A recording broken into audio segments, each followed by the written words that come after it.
बिस्मिल्लाहिर्रहमानिर्रहीम। अस्सलाम वालेकुम। कैसे हैं आप दोस्तों? उम्मीद करता हूँ कि आप सब ठीक होंगे। दोस्तों, आज जिस टॉपिक पे, जिस कंट्री के बारे में मैं आपसे इंफॉर्मेशन शेयर करना चाह रहा हूँ, वो ना सिर्फ एक टूरिस्ट कंट्री है, बल्कि अगर हम देखें तो अर्निंग के लिहाज से भी वो एक दी बेस्ट कंट्रीज़ में शामिल होता है। जी हाँ, आप समझ तो गए होंगे, मैं जापान की बात कर रहा हूँ। जापान एक ऐसा कंट्री है जो कि टूरिस्ट पॉइंट ऑफ व्यू से तो एक बहुत ही अच्छा, बहुत ही ज़बरदस्त कंट्री है। इसके अलावा अगर आप अर्निंग करना चाहते हैं तो अर्निंग के बेशुमार मौके आपको उधर मौजूद मिलेंगे, जहाँ पे आप मंथली बेसिस पे एक हैंडसम अमाउंट अर्न कर सकते हैं। जापान ने कोविड के बाद रिसेंटली अपने बॉर्डर्स ओपन किए हैं और बहुत तेज़ी के साथ टूरिस्ट को अपनी तरफ अट्रैक्ट कर रहा है। अगर आपके पास जापान की बेसिक रिक्वायरमेंट्स पूरी कर रहे हैं विज़िट वीज़ा के बारे में या एम्प्लॉयमेंट वीज़ा के बारे में, तो जापान आपको फ़ौरन से पहले वीज़ा दे देगा। अभी लास्ट वीक में हमने अपनी एक फैमिली का वीज़ा जमा करवाया। इसके अलावा 3-4 मेरे ख्याल से हमने क्लाइंट के पासपोर्ट जमा करवाए हैं टूरिस्ट के लिहाज से। अभी उनका रिज़ल्ट आना बाकी है।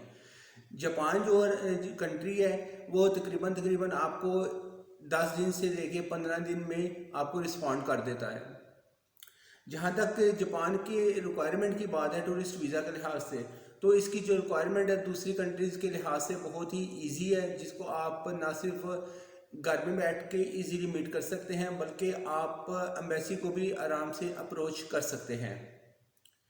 अगर हम इसके बेसिक डॉक्यूमेंट्स रिक्वायरमेंट की बात करें तो हमारे पास जो सबसे पहले आते हैं वो पासपोर्ट है, आपके CNAC की कापी है, 2x2 की पिक्चर्स वाइट बैकग्राउंड के साथ होनी चाहिए। इसके अलावा आपके जो बैंक स्टेटमेंट है, जापान दूसरे कंट्रीज़ की तरह ज़्यादा बैंक स्टेटमेंट आपसे रिक्वायर नहीं करता, बल्कि वो सिर्फ और सिर्फ लास्ट 3 मंथ की बैंक स्टेटमेंट आपसे रिक्वायर करता है, जिसमें आपका जो मिनिमम बैलेंस है वो एज़ पर आपके शेड्यूल होना चाहिए। नॉर्मली जो हमारे पास बैलेंस एम्बेसी रिक्वायर कर रही है वो आपके पास तकरीबन 1.5 मिलियन एटलीस्ट होना चाहिए।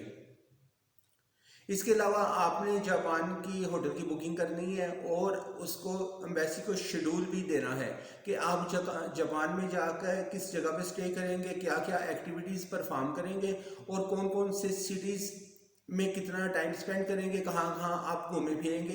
ये तमाम डिटेल आपने जापान को प्रोवाइड करनी है। तकरीबन 10 to 15 डेज में जापान आपको वीज़ा दे देता है। उसके बाद आपने जस्ट टिकट परचेज करनी है और जापान की तरफ फ्लाई कर जाना है। हमारा जो कंसल्टेंसी ऑफिस है डिस्क्रिप्शन में मौजूद, आपको इसके बारे में एड्रेस मिल जाएगा, phone number, WhatsApp number, each and everything तमाम डिटेल मिल जाएगी। अगर आप जापान के बारे में या किसी और कंट्री के बारे में अपनी फ़ाइल प्रिपेयर करवाना चाहते हैं, किसी किस्म का कोई माहिराना मशवरा लेना चाहते हैं, तो हमारे ऑफिस के प्रोफेशनल स्टाफ से आप रब्ता कर सकते हैं या व्हाट्सएप में मौजूद डायरेक्ट मेरे नंबर से भी रब्ता कर सकते हैं। हमारे ऑफिस की जो कंसल्टेंसी फ़ीस है, मशवरा फ़ीस है, वो बिल्कुल फ्री है, किसी किस्म के कोई चार्जेस नहीं है। और जो हम आपकी जापान की फ़ाइल वगैरह प्रिपेयर करेंगे प्रोफेशनल अंदाज में, उसकी भी बहुत नॉमिनल सी फ़ी है जो कि आप आसानी से अदा कर सकते हैं। और जो आप किसी भी एजेंट को लाखों रुपया देना है, 15 लाख 20 लाख जो कि आज का आम रेट चल रहा है जापान का, उससे आप बच जाएंगे। बहुत ही आसानी के साथ आप अपना फाइल वर्क मुकम्मल करवा सकते हैं।